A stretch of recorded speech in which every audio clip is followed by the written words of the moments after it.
Good afternoon. I'm Michelle Easton, president of the Clare, Boothe, Luce Center for Conservative Women.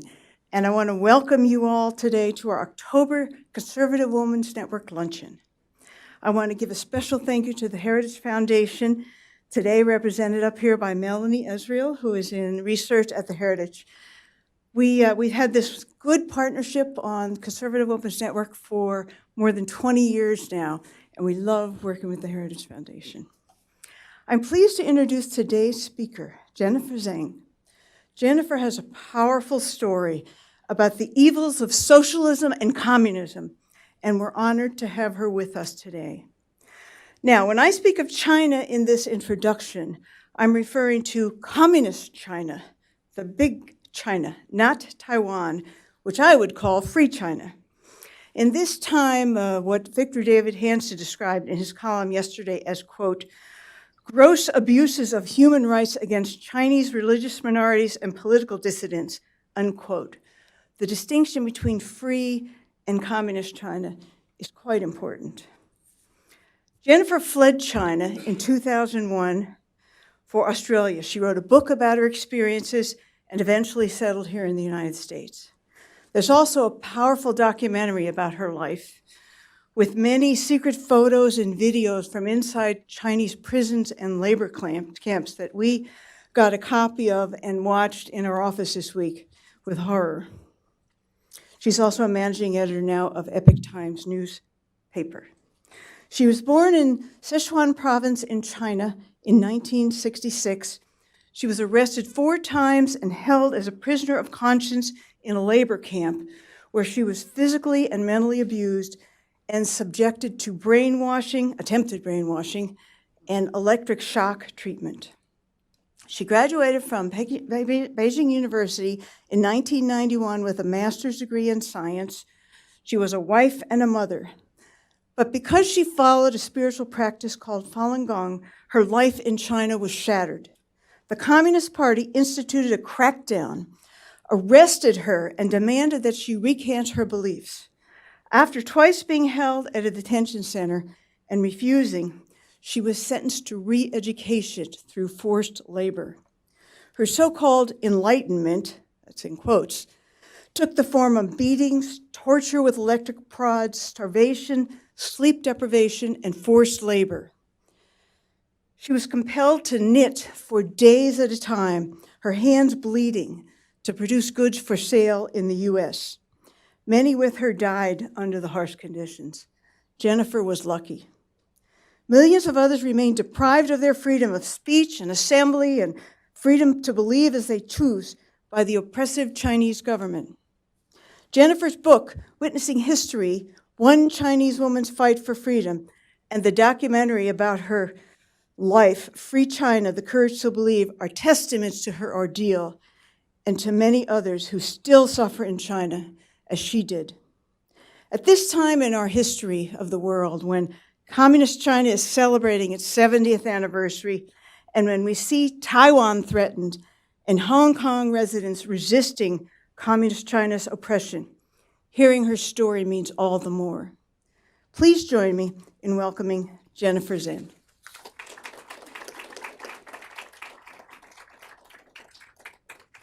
Thank you for that introduction. And I'll begin.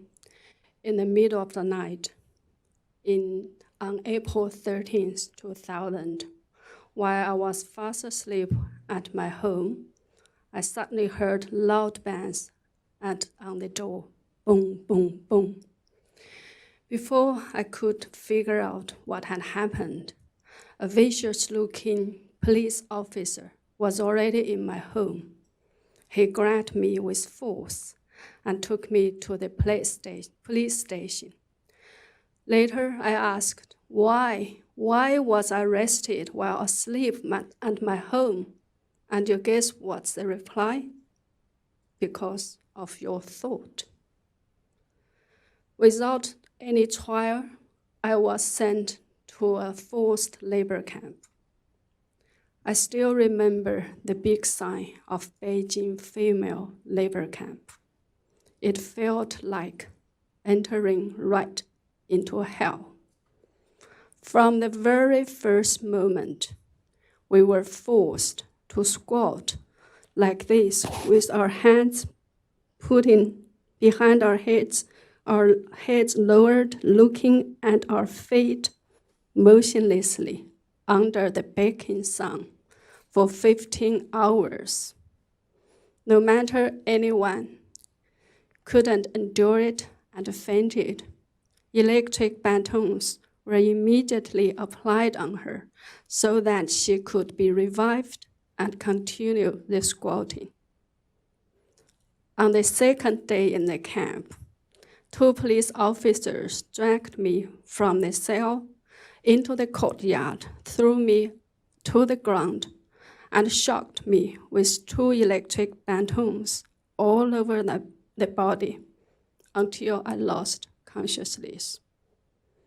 The torture I saw and witnessed in the camp were beyond imagination.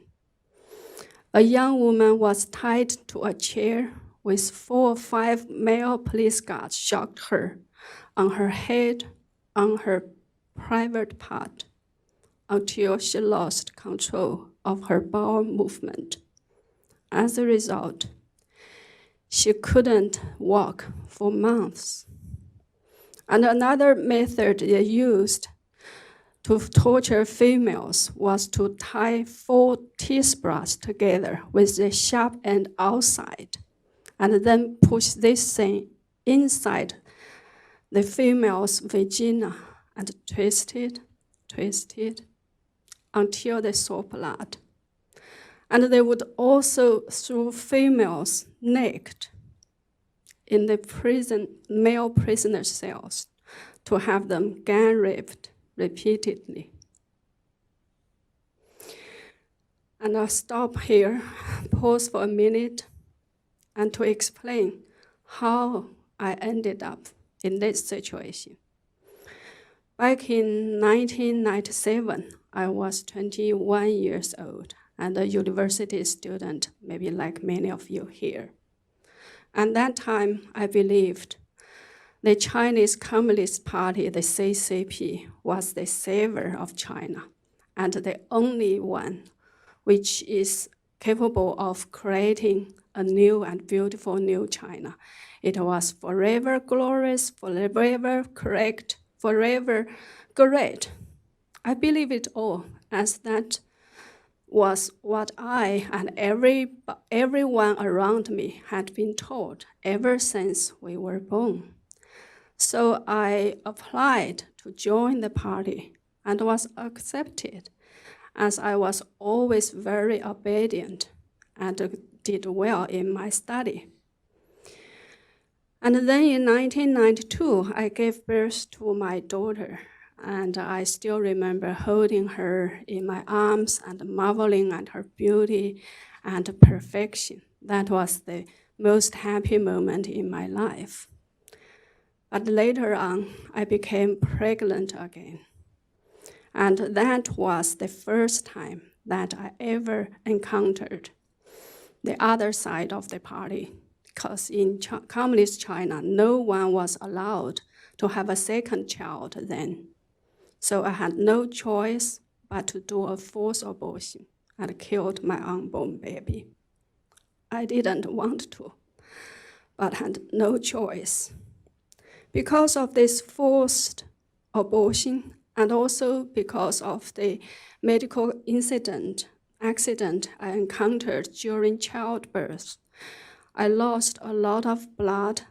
I encountered 2 hemorrhages and twice was in very critical condition. And to make things worse, I caught hepatitis C through blood transfusion as they gave me contaminated blood. So my health was totally ruined after these 2 episodes. I lied in bed for years without being able to work, to look after my daughter, even to witness the growth of my daughter, because I was separate from her, lying in hospital for years.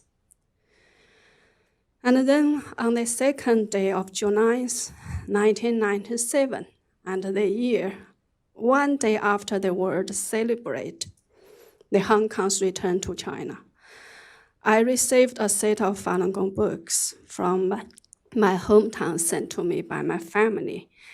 And the books inspired me so much that I decided to practice Falun Gong right away.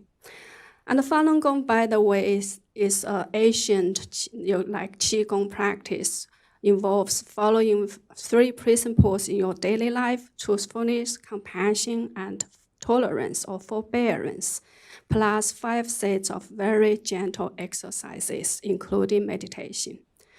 So after only 1 month of daily exercises, I was fully recovered from my illness. All my previous problems, health problems, had gone without a trace. I was again full of energy, full of vitality, and full of happiness. I happily returned back to work. So because of its very obvious health and mental benefits, Falun Gong developed very fast in China then. Within only 7 years since its first introduction to the public, there were more Falun Gong practitioners in China than the Communist Party members. And we have to remember, this is a one-party nation. The party never allowed that some such a large group, out of its ideological control, the party would never allow people are believing more in truth, compassion, and forbearance other than the party. So in July 1999, the Communist Party launched an overwhelming crackdown against Falun Gong. People were mass arrested, thrown into prison without trial, tortured, murdered, and even killed on demand for their organs. And they were also thrown into labor camps without trial, like me. When the crackdown first started, I couldn't believe this is happening. That the party, which is always glorious, always great, always correct, would do such an evil thing to its own people. Nor did I ever imagine that this kind of thing would one day happen to myself, also a party member, and you could count me as an elite of the society because I worked for the Development and Research Center of the State Council. It actually is a policy study and research body for the government, for the State Council. And maybe you are wondering why is this happening in such a day and such a time? Why hasn't anybody done anything about it? And the answer, I think, like all the cases in history, when the totalitarian regime wants to legitimize their persecution against their own people, the answer lies in the propaganda. Ever since the crackdown happened, all the state media, state-controlled media, TV, radio, newspapers, bombard the public with false news report against Falun Gong to demonize Falun Gong and its practitioners. And every terrible lie that was told in history against the persecuted people became a false, fake news report on Falun Gong. It was said we would get up in the night, cut open our bellies, murder of children, or eat babies. And the worst moment in this propaganda storm was when my 7-year-old daughter screamed at me with so much anger in her eyes and so much bewilderment. I know Mom is a good person, but the TV says Falun Gong is banned. I don't know who to believe. And then let's go back to the labor camp. After trying to withstand all those unimaginably cruel torture both physically and mentally, for more than 6 months in the camp. I finally collapsed. I broke down, and I wrote a statement to promise that I would give up practicing Falun Gong. That was the worst moment in my life, with my thoughts being ripped and then taken away. I feel like becoming an empty shell in a human form, a non-human being without thoughts, without a soul, a free will, or human dignity. And what worse is, I was expected to help the police to torture others to prove that I have been reformed or transformed. I can never forget a teenage girl who was sent to the camp one day before I was about to be released.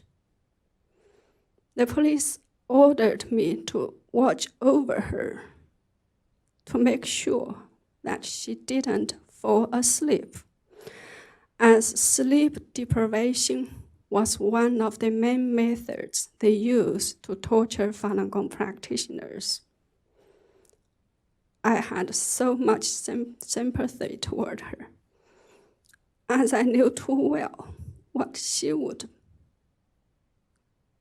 be forced to go through in the camp. But I couldn't show any sympathy toward her. And only after I finished this last task was I released on the following morning after spending another sleepless night in the camp. I was released, but I felt imprisoned than ever, as I was taken from the labor camp directly to the police station, not to my home. And the police told me I was expected to go to the brainwashing centers to continue to be used as an example of reform, because they didn't have enough labor camps to hold all the Falun Gong practitioners. They sent up many so-called brainwashing centers in hospitals, in schools, in any public facility they could find. I would rather die. So I escaped from my home only 5 days after my release, no matter how much I wanted to spend the time together with my family, with my daughter, after the long separation. I escaped to the West. And I was much, much luckier than many other fellow Falun Gong practitioners in China. I met an Australian couple who went to China to teach English, and through their help, I was able to escape to Australia to seek asylum and was granted refugee in 2003.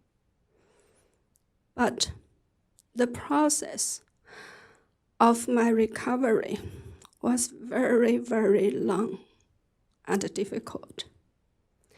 I tried to regain my thoughts, my soul, my dignity, but there were so many mental and emotional barriers and difficulties to overcome, such as a sense of being not worthy, regrets, remorse, disgrace, shame, and humiliation. But I think ultimately a determination to survive this and to stand up again as a complete human being so that I can help others who are still being held to this day in the prisons camps that enabled me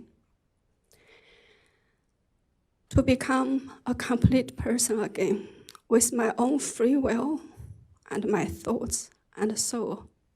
So that was how I was able to finish this book, Witnessing History, One Woman's Fight for Freedom and Falun Gong, and also involved in the production of this movie, Free China, The Courage to Believe.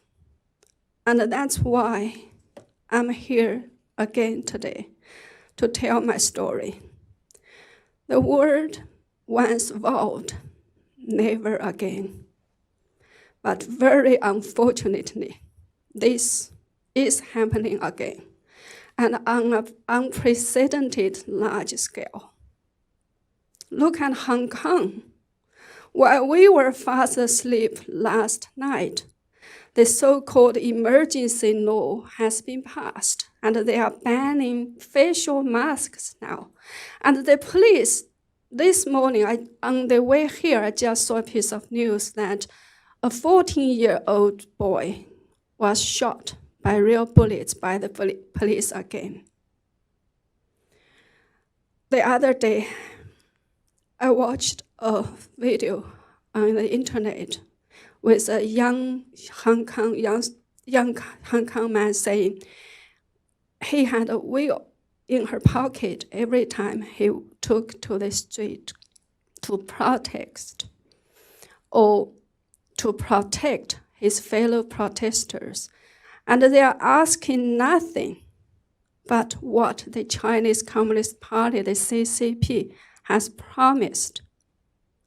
And I also read another very heart-wrenching story where several moms in Hong Kong donated several $1,000s to buy masks for their children and other youngsters. They knew very well that sending their children to the streets could result their deaths.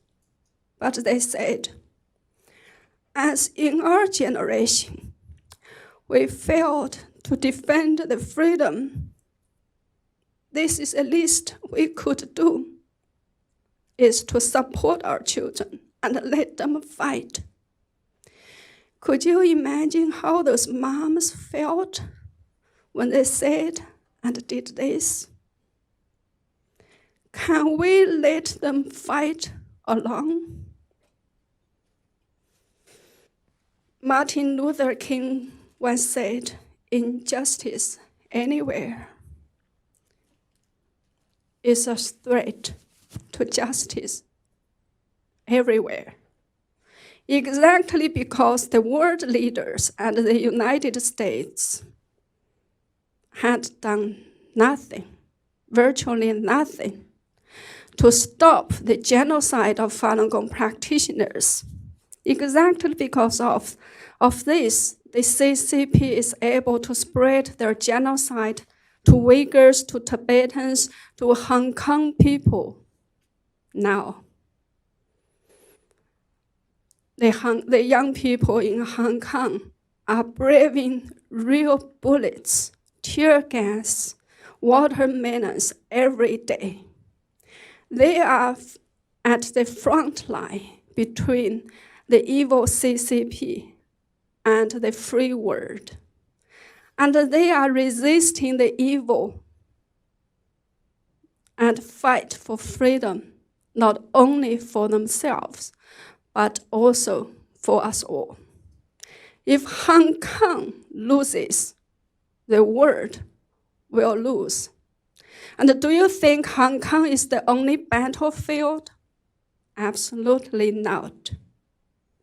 Before we realized it, this communism specter with all sorts of sinister, disguised, deceptive, and non-violent ways has infiltrated the free world.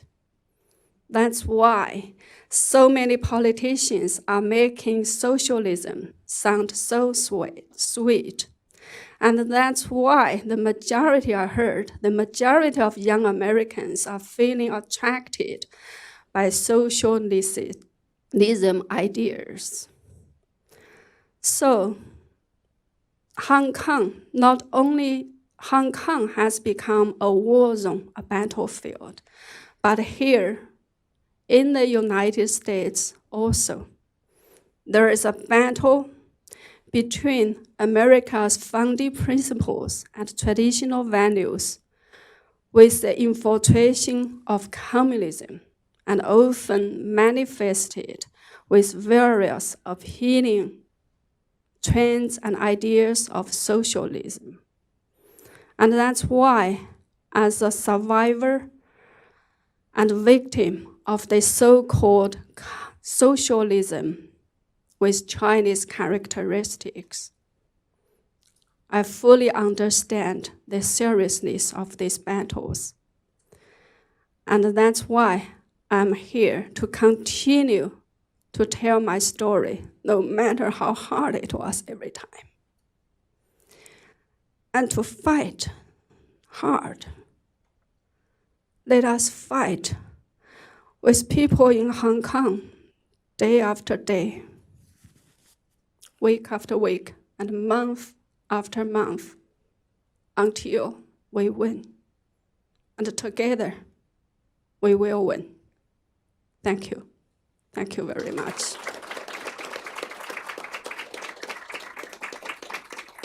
I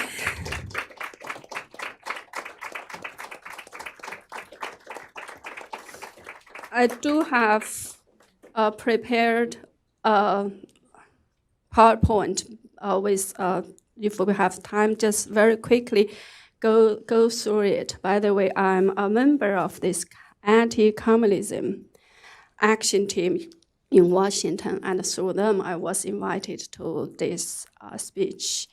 And also this is the, I think, poster for the movie I just mentioned, Free China, The Courage to Believe.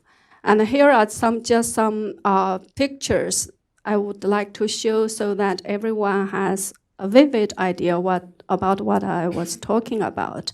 So this one is a group exercise photo before the crackdown on Falun Gong in China. So you could see hundreds, thousands, and even tens of thousands of Falun Gong practitioners practicing peacefully in the morning in China before the crackdown. And of course, now you couldn't see anything of this.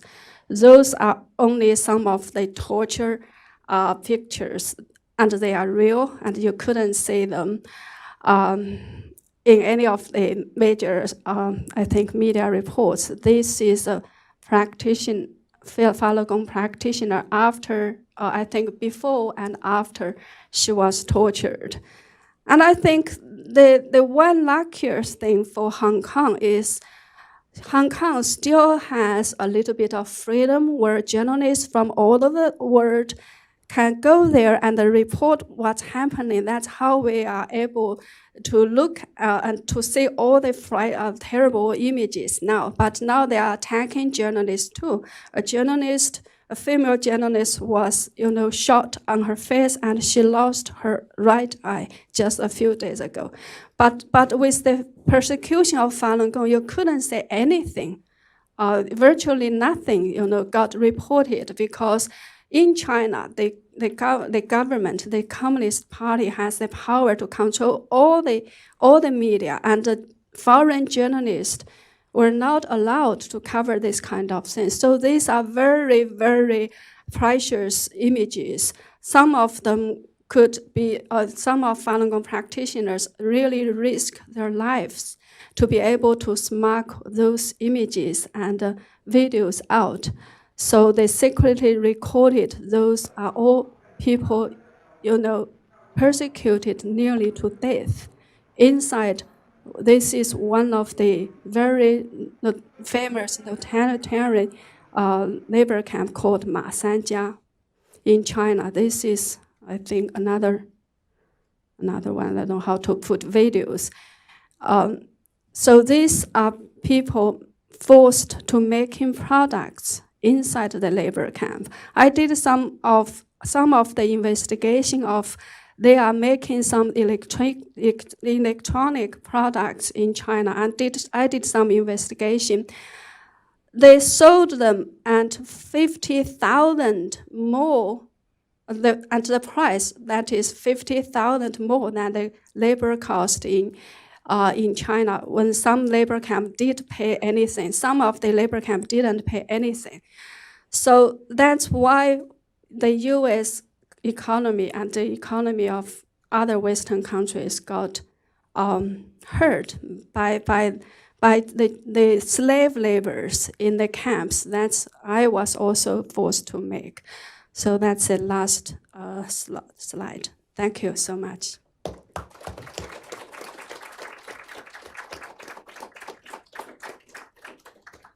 Thank you so much for being here and for telling your story. I know everybody here is just so grateful to you for your bravery and your courage to tell us about your experience and unfortunately the experience of many, many people in China. I want to open things up for Q&A. We've got a couple people with microphones, so if you do want to answer a question, please raise your hand and wait until you have a microphone so that the folks who are watching online can hear you ask your question.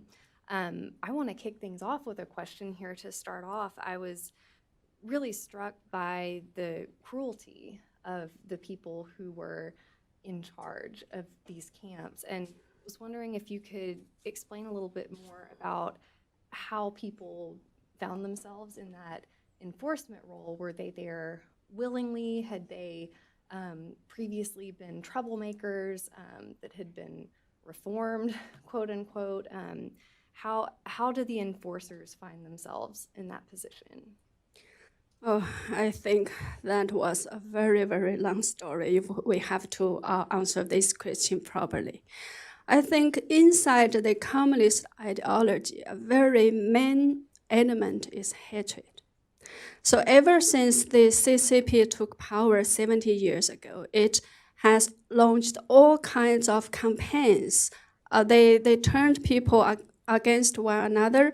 They in the inside hatred amongst the people, and they somehow established, like they glorify the hatred towards our enemy. So they have a very famous slogan, I think in 1950s, we can treat our enemy like as cold as the winter storm, something like that. So people, I think, from the very young age, believed that there is nothing wrong, we hate our enemies. So that's why in 2001, when 9/11 happens, when the tourists targeted America, because America is the main target for the hatred of the CCP followers, mainly, Chinese people applaud for this tourist act. They say, "Oh, wonderful! They deserve that." And for the case of Falun Gong, as I mentioned, because of the propaganda campaign, they've already successfully established that Falun Gong practitioners were mad or non-human. They did terrible things, so it is okay to get rid of them. So that's the ideological side of this story. And another practical side of it is they have policies, incentives. They have quotas for the police to achieve. So when I was in Beijing female labor camp, the quota to reform Falun Gong practitioners was 95%. So if the police couldn't achieve the quota, they would either lose their wages, lose their position, get removed from their position. And the police, in turn, encourage the real hard criminals inside the camp to torture us, to watch over us 24 hours. If these criminals did a good job for the police, they could be released ahead of time. And for people who longed for freedom, one more, I think, day of, really, if they can earn one day to be released, ahead of time. They are willing to torture us to death. And there were another very funny policy.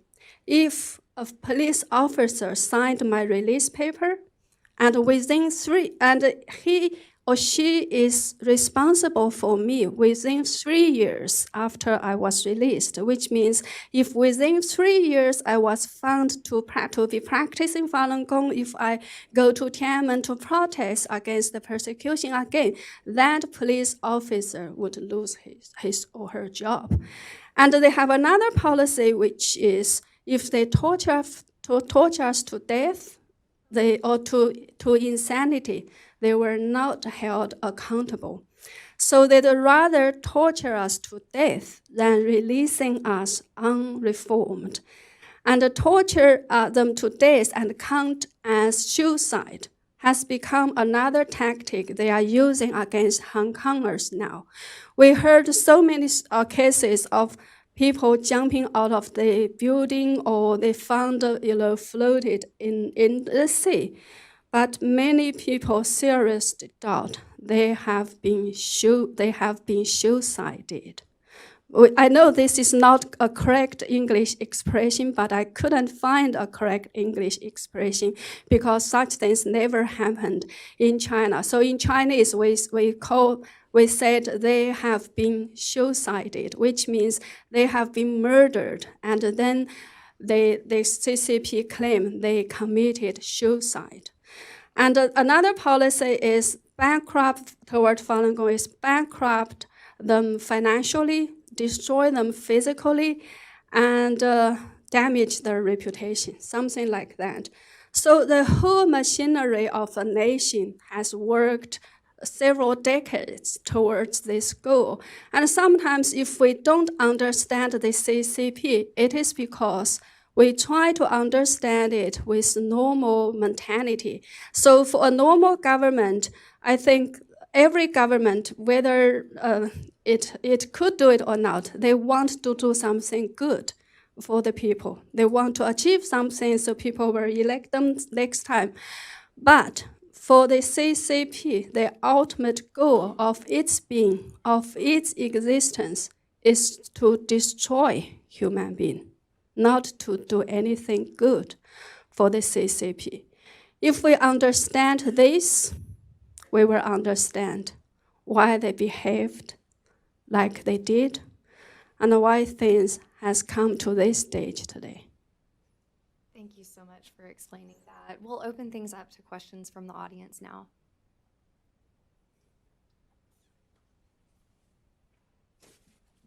Thank you so much for coming. My name is Doug Blair, and I work here at the Heritage Foundation as a communications intern. One of the things that Falun Gong has been relatively effective at is outreach. So Shen Yun and the Epoch Times are both sort of subsidiaries of the Falun Gong movement. Is there anything else that maybe somebody stateside or in the West would be able to do to help either those organizations or help the Falun Gong movement get more press and get more attention? Yes, I think everybody as individuals, of course, we can reach out to our representatives, to the journalists we know, to report about what you hear today. And also there are so many things we can do. There's also the Magnitsky laws, which, we should punish, or we should sanction those who are involved in the persecution. I know Falun Gong practitioners have submitted some of the names of the people who are involved in this persecution. And also there are very unfortunately, some Western companies who have helped the CCP to persecute its people. They gave them the technology for them to monitor the people. Now, the so-called social credit system and the cameras is establishing everywhere. And all the people now, I think the latest development is they are now connecting DNA samples of all the male citizens in China. Not only, maybe 1 year ago, they did this to all the Uyghurs. And the DNA testing sequence is some kind of machine, I know. was exported to China through some Western company. And there were so many things we can do, and I think targeting those who are involved in this is I think, a very effective ways, at least to give some of the warning signs. If we did do this and froze their assets in the United States, that will really mean something to those people.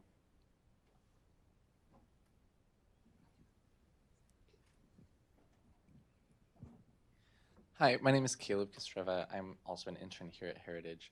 I have two questions for you. First of all, thank you so much for coming and your bravery and your vulnerability also in sharing your story. It's really impactful.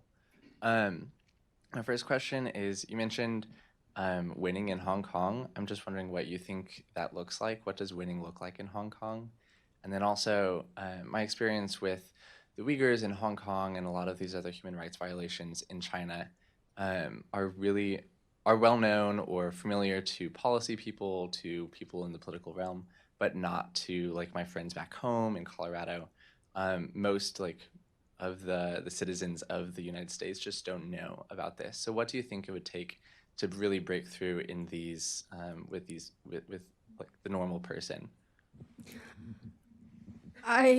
Yes, I think for many people, this situation is so bad, we can say. And the Chinese Communist Party looks so powerful, at least on the surface. But I think there were two things that gave me confidence. One is when I watched those Hong Kong people, 2 million of them took to the street. And every day, every night, they continue to fight. And there was a video, I was very moved, of one young man shout, "Give me freedom or give me death." I think I do believe people's spirit cannot be crushed. And I say hope in the unity and the solidarity of millions of Hong Kong people. I don't believe the CCP can crush that, no matter how hard they try. And of course, we in the rest of the world need to stand with them, help with them, and to spread the message. And I think if enough people have already been waken up and stand with them together, the influence will spread gradually or maybe very quickly. And another thing I'm optimistic is nobody maybe in the outside world knew really how fragile the CCP really is. I think with the ongoing trade war, many sides has already shown themselves that the Chinese Communist Party's economy got hurt very badly because they didn't establish their economic model like normal society on their own innovations or their proper construction. They relied on still the technologies from the West, and they rely on polluting the environment, slave their own people, and do all sorts of, I think, in unfair ways, all sorts of bad things to develop, to maintain a very unhealthy so-called high growth of GDP. And their legitimacy today, because the communism has actually gone bankrupt in China. So their only legitimacy is rely on the growth of the GDP. If that got hurt, they will very soon lose the support of the people, and people inside China will not tolerate them any longer. And so everything I think we are doing today will contribute to the fight against the evil of the CCP. And so don't be discouraged by how strong on the surface they are. They are very, very weak inside because everything they are doing is against human nature is against, I think, the heaven-bestowed principles. And that kind of thing cannot last long. It is my firm belief.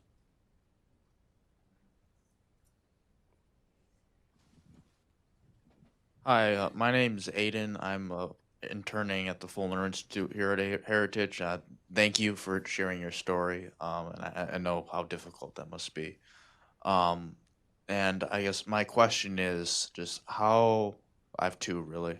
What was the indoctrination that the CPP utilizes? I guess, what was it like? What kind of things were they saying, and what methods were they using to spread it? And also, how much of the Chinese population do you think has been indoctrinated by the CCP? Do you have any specific range or just generally? Just generally. Yeah, I think apart from encouraging people to run after money and to boast about their economic achievement, another major thing they rely on is the nationalism. So they say, oh, we must be proud of China. We are, like I said, the only savior of a new China, and we are the only power, the only party that can lead the Chinese people towards the world, to conquer the world, and look at our economy. So that's I think the only thing left for them, to try to indoctrinate the Chinese people. And I agree, because of the information and tight media control, many people, were deceived by this. And I just watched a video of a journalist, a Western journalist, want to interview several Chinese students in Australia, and he asked those students, do you think it's all right for the Chinese government to crack down on Uyghurs? And they said, of course, if they oppose the government, they should be cracked down. And they said, oh, how about they crack down on Hong Kong? And they said, oh, of course, we support the government. So the nationalism is the only thing. That's why they spend so much money. I wonder whichever of you have saw the celebration of the October 1st to display their power, and everyone have to walk like a machine, and everyone. It spends them, I don't know how much money and how much time to have everyone walk like machine, because they need it to put on a glory face of nationalism, to instill this pride in the Chinese people.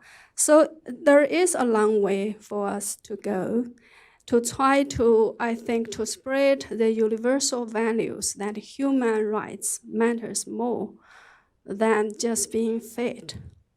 So yeah, that is a challenge. But I think if we, all the citizens, worked together and to spread the message on social media with every channel we can, I think there are also many people who tried to jump over the line, and after they read the true information, out of the control of China, they walk up. I think they identify with the universal values, the Western values. So I don't think there is absolutely no hope there. But there is a long way to go. I agree.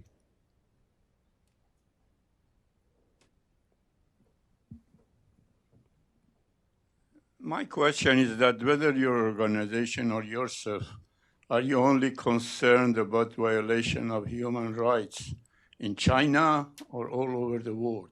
For example, in Australia, they have been committing the many years crime against Aboriginal and also asylum seeker, or in Europe, or against blacks in Africa, even here in this country. Have you done anything about those issues?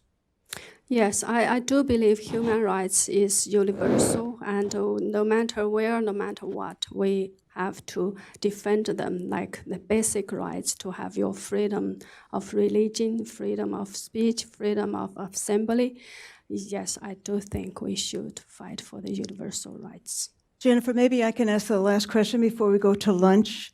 Would you be able to share with us in a general way how you were able to flee communist China to freedom and your family as well? Yes, like I said, I was much luckier in this sense because I had good education. I speak good English. So as soon as I was released, actually I decided inside the camp to escape so that I can write a book about my experience. So after I was released, I purposely tried to find Westerners to help because I've read a lot of, although they have information control in China, because I've read a lot of Western novels, literature works, I somehow had established a trust with Westerners. I knew they are the ones to seek help. So I tried to get in contact with any Westerners I could meet during that period of time. So I talked to several groups of Westerners, including a professor from Arizona University. She also promised to help me, and she did actually tried very, very hard to get me an invitation to her university while in her holiday days. Only her invitation came one day after the invitation from the Australian Cup. So I always said online, study English hard, it's useful and it can save your life in critical times. So yes, so they are absolutely strangers, but I trusted them with my secrets, with my story, and I told them how dangerous my situation was. You know what? I actually already started writing my book while in China, and every day after I finished writing, I copy them. In those days, we use floppy disk, this small. I copy them into 2 different floppy disks and hide them somewhere, erase all the record in my hard drive because the police could come at any time. So I knew how dangerous that was, and I was able to make them fully understand my situation and how urgent I needed to escape China. That's why I got help not only from the Australian Cup, but also American professor. So in that case, I was much luckier. And for many ordinary Chinese citizens and my fellow practitioners, they are still trapped in China and could be taken away at any minute. I just want to mention that this film that we watched in the office, we got for $2 on Amazon, and I know the book is on Amazon as well. Yes. The book is 06, was that when you wrote it? Yes. But the story remains the same. Yeah. Well, Melanie, you want to wrap up? Sure. We just wanted to present you with a small gift, a token of our appreciation. Thank you so much for being here. We've appreciated hearing from you, and hopefully everybody will be able to join us for lunch afterwards as you exit the auditorium. Just head to the left. We have a little gift as well. This is from the Center for Conservative Women. Every person needs a good tote bag to put their other gifts in. And our limited edition coffee mug. Boy, this applies to you here. Courage is the ladder on which all the other virtues mount. That was Clare Boothe Luce. You are a woman of great courage. Thank you so much for coming. Thank you. Thank you, everyone. Please share my story.